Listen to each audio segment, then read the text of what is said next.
the government of Tripura, Bengali has been preferred for announcements at the airport due to its widespread use in the nearby areas.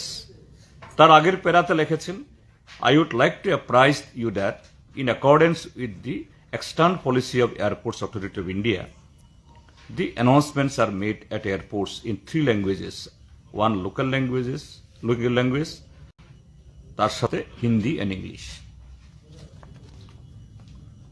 What it lies? কি বলছে?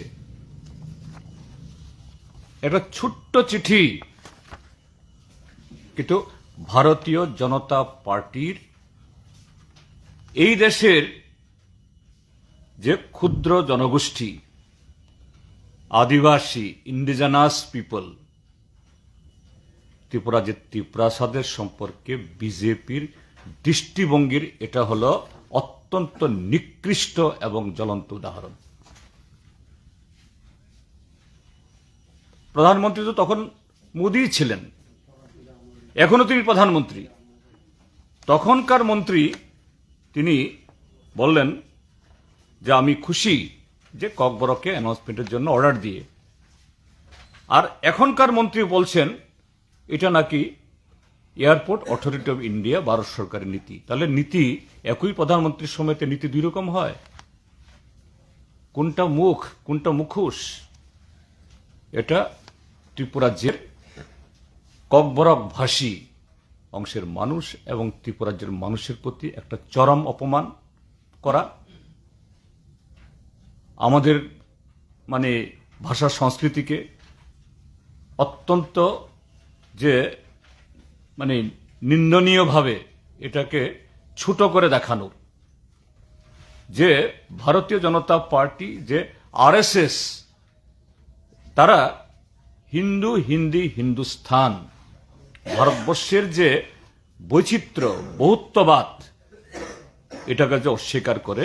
চিঠিটা খুব ছোট্ট, কিন্তু তার মধ্য দিয়ে এটার প্রমাণ। আমি ধন্যবাদ জানাচ্ছি মাননীয় প্রদ্যুৎ মাণিক্য বাহাদুরকে, তিনি এই বিষয়টা তুলেছেন। আবারও সোচ্চার হবেন আশা করি। আমরাও একসাথে এ বিষয়ে আবারও সোচ্চার হব এবং ভারত সরকার, বিজেপি দল তার এই যে জঘন্য এই দৃষ্টিভঙ্গির তীব্র নিন্দা জানাচ্ছি ত্রিপুরাজ্যের মানুষের হয়ে। এটা শুধু ককবরক ভাষীকে না, ত্রিপুরাজ্যের 40 লক্ষ মানুষকে অপমান। আর ত্রিপুরাজ্যের যারা এখন সাংসদরা আছেন, এই যে রেবতী ত্রিপুরা, তারপরে বিপ্লব কুমার দেব, আরেকজন মন্ত্রী, এরা যে জনগণের প্রতিনিধি না। এরা যদি জনগণের প্রতিনিধি হতেন, প্রকৃত ভোটে নির্বাচিত হতেন, ভালোবাসার প্রতিনিধি হতেন, তাহলে এগুলো নিয়ে সাংবাদিক সম্মেলন তাদেরই করা উচিত ছিল প্রথম, আমার না, আমাদের না। এটা প্রমাণ করে এরা যে ছাপ্পা ভোটে তারা নির্বাচিত, এরা ত্রিপুরাজ্যের প্রতিনিধি না। এই একটা বিষয়। আরো দুটা বিষয়, জাস্ট এগুলি আজকে মুখ্য ছিল না, তবু আমি দেখেছি আপনাদেরকে, আমি এখানে বলতে চাই। এতে জাতীয় প্রেস দিবস গেছে কবে জানি, গতকাল না পরশু, 16 তারিখ। দেখলাম রাজ্যের মাননীয় মুখ্যমন্ত্রীও এই উদ্দেশ্যে লম্বা চড়া ভাষণ দিয়েছেন। আবার প্রাক্তন মুখ্যমন্ত্রী, বর্তমান সাংসদ বিপ্লব কুমার দেবও একেবারে তিনিও বাড়িতে গিয়ে প্রেসে ডেকেছেন। প্রেসের লোক গেছেন, এটা কোনো অপরাধ না, স্বাভাবিক, তার তো যাবেনই।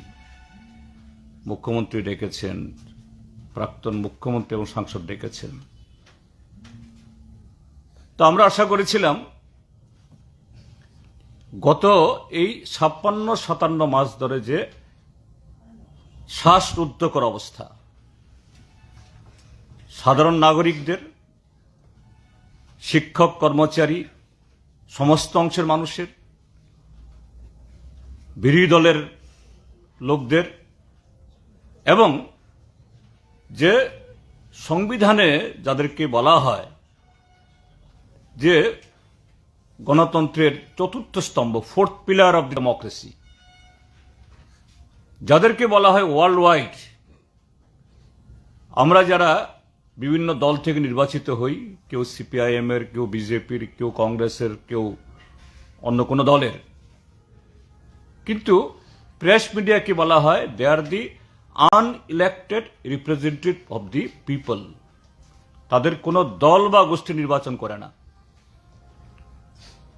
তারা স্বনিযুক্ত এবং যে কোনো দলের বা কোনো গোষ্ঠীর প্রতিনিধি না হয়েও তারা সমস্ত অংশের মানুষের প্রতিনিধি, সংখ্যাগরিষ্ঠ এবং যারা প্রান্তিক দুর্বল তাদের।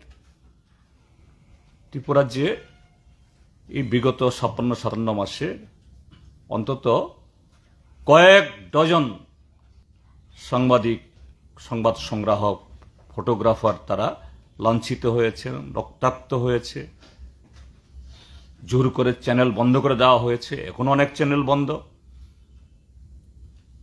যথারীতি অন্যান্য অপরাধে যেমন কোনো আসামি ধরা পড়ে না, এই সমস্ত ক্ষেত্রেতেও করে না।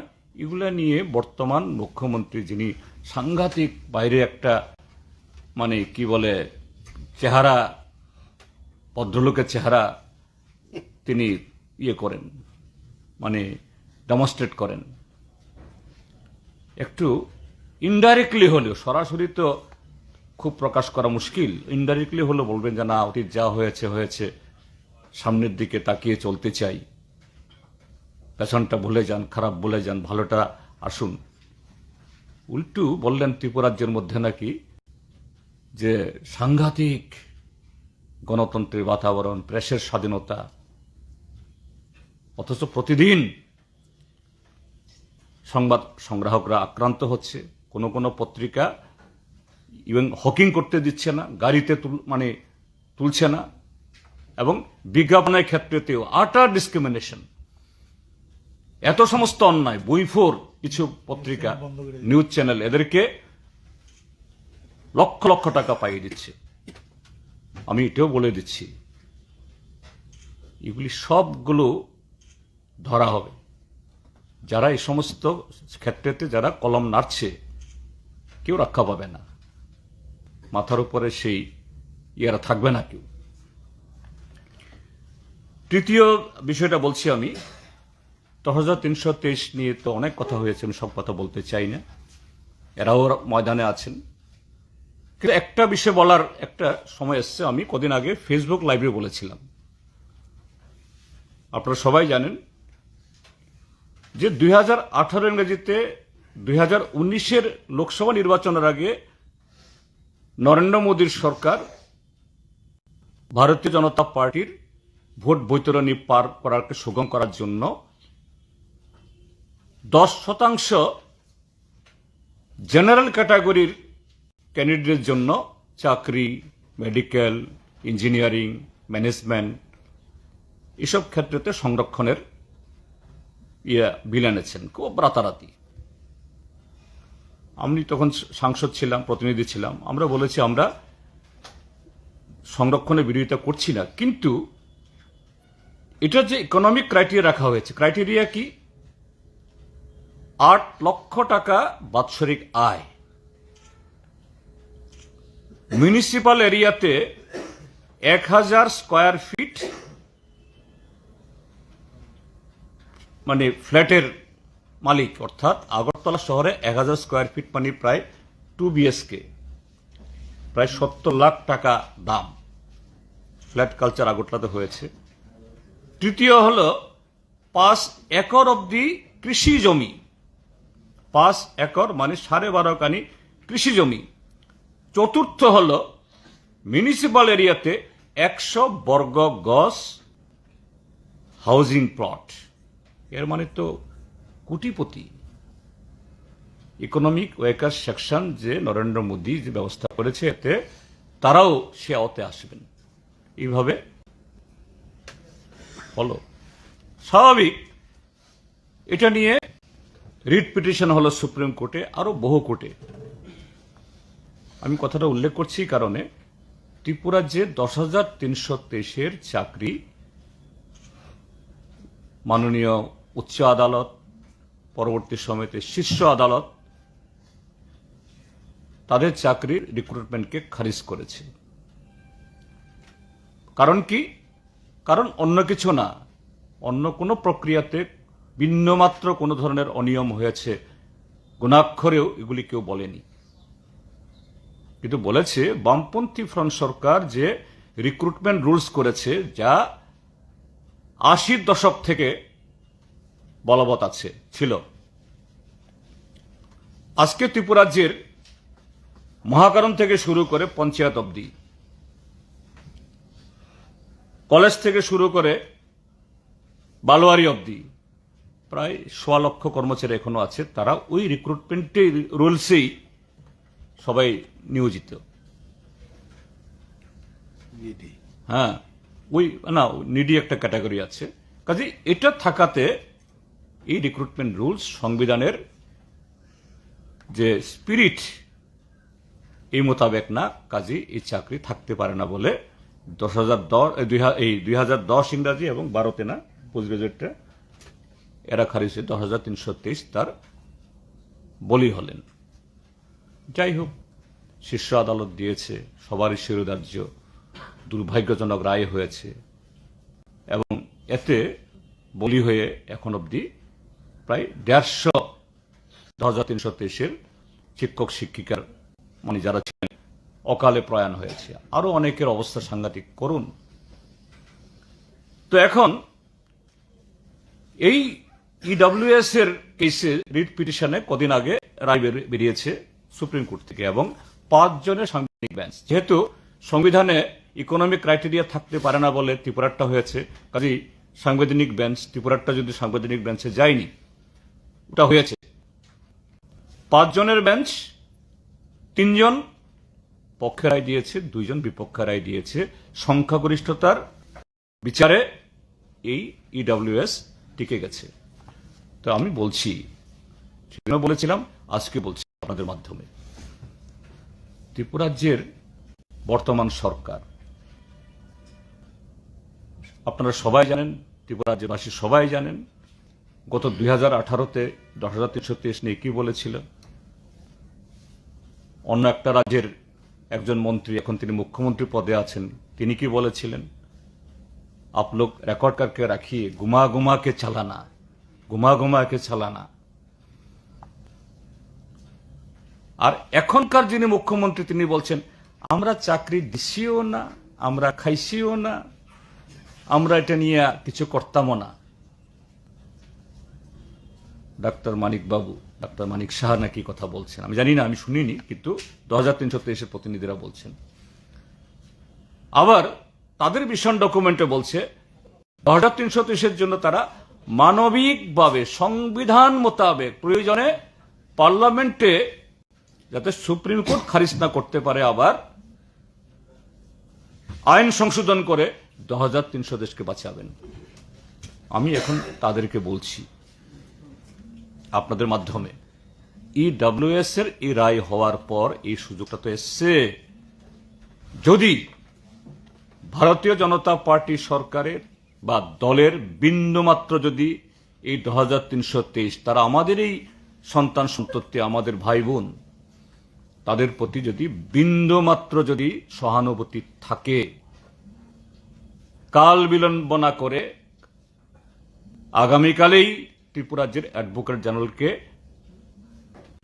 ডাইরেক্ট ফ্লাইটে দিল্লিতে পাঠান, এবং সুপ্রিম কোর্টের কাছে ত্রিপুরাজ্যের সেই 10,323-এর যে রায়, ইডব্লিউএস কেসের রায়ের বার্ডিক্টের লাইটে এটাকে যাতে রিভিউ করা হয়, পুনর্বিবেচনা করা হয়, তাহলে এই 10,323-এর পরিবার তারা বাঁচবে। আমি সে আবেদন করতে চাই। তৃতীয় জিনিসটা বলতে চাই, আমি দেখলাম গত পরশুদিন বোধহয় একটা মন্ত্রিসভা হয়েছে, অনেকগুলি কথা বলেছে, সবগুলি কথা তো বলে না, একই কথা 3-4 বার বলে, আমি এগুলি বলছি না। একটা জিনিস, এই সরকার যখন কাল পরশু চলে যাবে, বিদায় হবে, এখন মনে হয়েছে ডেন্টাল কলেজ করবেন। মুখ্যমন্ত্রী কি ডেন্টাল এমবিবিএস বলেই কি মনে হয়েছে ডেন্টাল কলেজ করবেন? কোথায়? বামফ্রন্ট সরকার আইজিএম এ সেখানে নার্সিং কলেজ এবং আরো কিছু করার জন্য যে বিল্ডিং করেছে ওইখানে নাকি এটা হবে। আমি কিন্তু সিদ্ধান্তের বিরোধিতা করছি না। আই ওয়েলকাম, হ্যাঁ ওই ওয়েলকাম, আমি স্বাগত জানাচ্ছি। কিন্তু গত 56 মাসে কোথায় ছিলেন আপনারা? কোথায় ঘুমিয়েছিলেন? ঘোষণা দিলেন হয়ে যাবে। একটা কলেজ করাটা কি এমনিই হয়ে যায়? ঠিক আছে, বামপন্থী ফ্রন্ট সরকার যাকে সকাল বিকাল গালিগালাজ করেন 25 বছর কুছ কাম নিয়ে কিয়া, সেই বামফ্রন্টের তৈরি করা বিল্ডিং এ এগুলি চালু করবেন। কিন্তু টাকা কোথায়? উদ্যোগ কোথায়? ফ্যাকাল্টি কোথায়? এগুলি একটা ধোঁকাবাজি দেওয়ার জন্য ইয়ে না। চতুর্থ আর একটা জিনিস বলছি আমি, এটা আমি শুনলাম আজকে জামপুই জেলাতে গিয়ে এবং গত পরশুদিন সাউথে। কদিন আগে সরকার একটা নোটিফিকেশন বের করেছে, এই যে সোশ্যাল পেনশন তো আগে থেকেই ছিল। বামপন্থী ফ্রন্ট সরকার কবে ঘোষণা করে গেছে 1 লক্ষ টাকা অবধি যাদের আয়, তারা 60 বছর পূর্তি হলেই 1 লক্ষ অবধি আয় তারা সবাই সোশ্যাল পেনশন বার্ধক্য ভাতার জন্য অ্যাপ্লাই করতে পারবেন। আর অন্যান্য ইয়েতে এটা নতুন কোন স্কিমের প্রয়োজন নেই। কিন্তু এই সরকার আরবিট্রারিলি অমানবিকভাবে লক্ষাধিক মানুষের এই পেনশন খেয়েছে। এই পাপের প্রায়শ্চিত্ত তো দিতে হবে। যাই হোক, এখন এই ইয়ে করার জন্য লক্ষাধিক মানুষের পেনশন বাতিল করে এদের পথে বসিয়ে দিয়ে একই স্কিম, এটাকে নাম দিয়েছেন মুখ্যমন্ত্রী সামাজিক সহায়তা প্রকল্প, অর্থাৎ বার্ধক্য ভাতা। একই আপনাদের কাগজে উঠেছে, কোন চ্যানেলে দেখিয়েছে, এরা একটা নানাভাবে স্কিম করেছে। এই দরখাস্ত পেয়ে ব্লকে গেছেন, সিডিপিও দরখাস্ত রাখছেন না। বহু জায়গা থেকে ইতে এখন শুনলাম যে মন্ডলের হাত দিয়ে বিভিন্ন অফিস থেকে নাম যাচ্ছে বিভিন্ন জায়গাতে, এদের জন্য মঞ্জুরি হয়েছে, কিছু কিছু কাগজ দিতে হবে।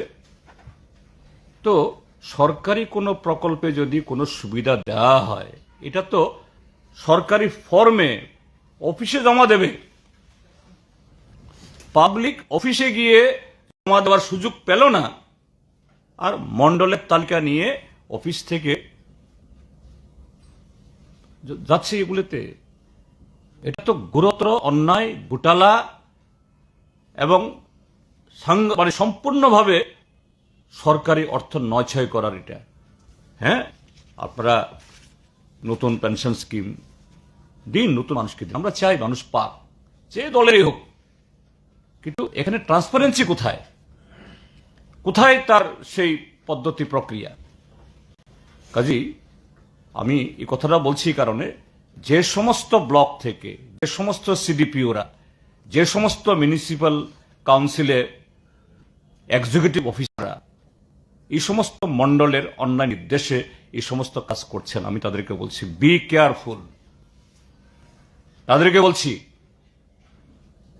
ভারতীয় জনতা পার্টির কি তথাকথিত নির্বাচিত বা অনির্বাচিত, এরা তো করবেই।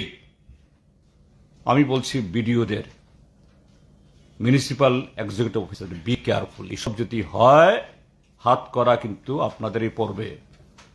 এই সমস্ত অন্যায় আবদার চাপের কাছে নতি স্বীকার করবেন না।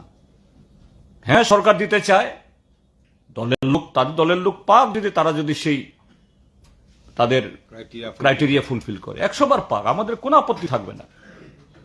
কিন্তু কেন নিয়ম নীতি লঙ্ঘন করে মানুষকে সুযোগ না দিয়ে এগুলা তো অন্যায়, এটা হতে পারে না। পাবলিক মানি দিয়ে এইভাবে স্বজন পোষণ হতে পারে না। এটাই বলার। আমাদের কলিগরা কিছু যোগ করতে পারে। হ্যাঁ, বল। আমি সুযোগ পেয়েছি একটা বিষয় একটু আপনাদের নজরে নিতে চাই আর কি। অন্য বিষয়গুলি তো আমাদের পার্টির সেক্রেটারি বলেছেন। আমাদের পার্টির একজন রাজ্য কমিটির সদস্য এবং উদয়পুর মহকুমার সম্পাদক কমরেড মানিক বিশ্বাস 14 তারিখ প্রয়াত হয়েছেন। এটা আমরা উদয়পুরে একটা স্মরণ সভা করব ঠিক করেছি। আমাদের পার্টির পলিট ব্যুরো সদস্য যাবেন। মানিক বিশ্বাস উদয়পুরে 75 সাল থেকে শহরই থাকেন এবং প্রায় কংগ্রেস, কমিউনিস্ট, বিজেপি সবার সাথে সম্পর্ক আছে। তার একটা স্মরণ সভা করব। যথারীতি আমরা পৌরসভাতে একটা আবেদন, আমাদের বিভাগের নেতারা শুধু দরখাস্ত দিয়ে না, সশরীরে গেছেন, কথা বলেছেন, তারা খবর টবর নিয়েছেন, এটা হলটা খালি আছে। তারা বলেছেন যে ঠিক আছে, এটা মনে হয় একটা সরকারি প্রোগ্রাম আছে, আমরা দেখে দেব। চেয়ারম্যানের সাথেও আমাদের নেতারা কথা বলেছেন, বলছি যদি সুযোগ থাকে আপনারা হলটা দেবেন, আমরা একটা স্মরণ সভা করব। পরিতাপের সাথে একটা বলতে হয়, এত সংকীর্ণ একটা দল, সরকার, পৌরসভা চালাচ্ছে, নির্বাচিত না তারা দুপুরের পরে বিকালে বলে দিলেন চেয়ারম্যান পৌরসভার থেকে যে আমাদের হলটা বুক আছে, এটা বিজেপির যুব মোর্চার প্রোগ্রাম আছে, ওরা তৈরি করেছে।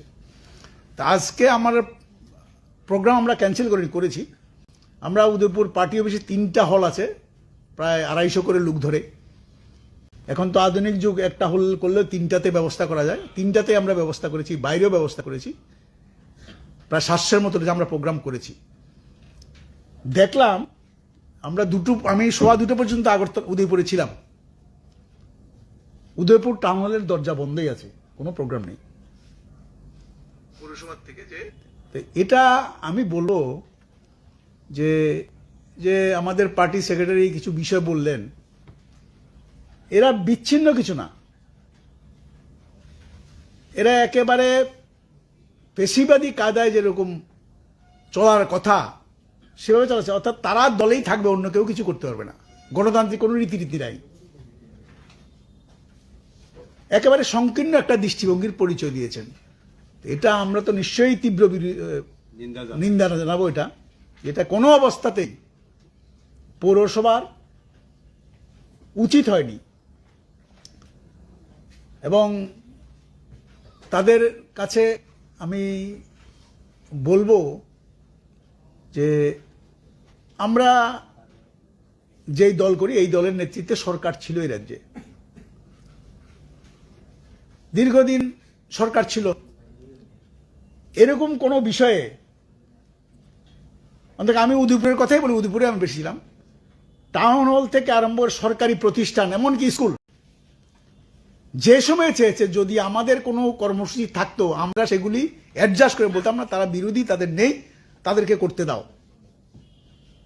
এরকম ছিল। এবং আমি শুধু আমাদের না, আমরা রাজ্য নেতা যারা ছিলেন, মন্ত্রী যারা ছিলেন, তারাও শুনলে বলতো না তারা যে ব্যবস্থা করে দাও। এটা কোন রাজত্বে আছি বলা মুশকিল। এটা তো মানুষ নিশ্চয়ই বরদাস্ত করবে না, এর মানে পরিণাম তাদের ভোগ করতে হবে। আমার এই বিষয়টা একটু অন্য বিষয়ের সাথে এটা যুক্ত করার ছিল। ঠিক আছে, কারোর কোনো So, do you think this decision of the BJP government regarding this announcement of Kokborok is a direct insult for the tribal of people? Yes, definitely. The second question is, during National Press Day, the former Chief Minister has made a statement that CIPM have no future in the state, as they have no further plan, and BJP has already made their plan for the coming 25 years. No, number one, that the letter written to the Honorable Pradyut Manikya Kishore by Jitendra Skindia, the present Civil Aviation Minister, earlier minister also, under the same Prime Minister Narendra Modi only, there he already implemented the decision to announce in Kokborok, and it was for almost 2.5 years. Everyone we have witnessed, we have heard. Now, the minister changed, and this minister is belong to the BJP now, Jitendra Scindia. So what does it prove? That even in the same government, same cabinet, if there the member of the another political party, he becomes the helm of the affairs, the decision comes something different. And if there is BJP one, that becomes something, another thing. And it is, what will say, it is the evidence what RSS and BJP, what is their policy with regard to the minorities, with regard to the indigenous people, with regard to the TRIPURA in the state of Tripura. And what we always like to tell our friends, any rights of the people cannot be achieved by begging unless you wage the struggle. So struggle is the only answer, only weapon to wage your rights. So this is also it is a small piece of letter, but it speaks very voluminous, this thing. Second, what Dr. Manik Shah said, it is not Manik Shah, or former chief minister. You see, this man is, what to say, their forefathers are the Hitler and Tuzu. They said the communists will be finished from the Europe. What happened? In 1945, the Hitler and the followers of the Tuzu and Mussolini, they were finished.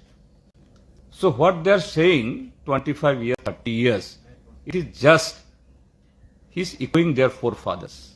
And same thing will be repeated in the state of Tripura also. Just you wait, the people of the state have to wait another few days only.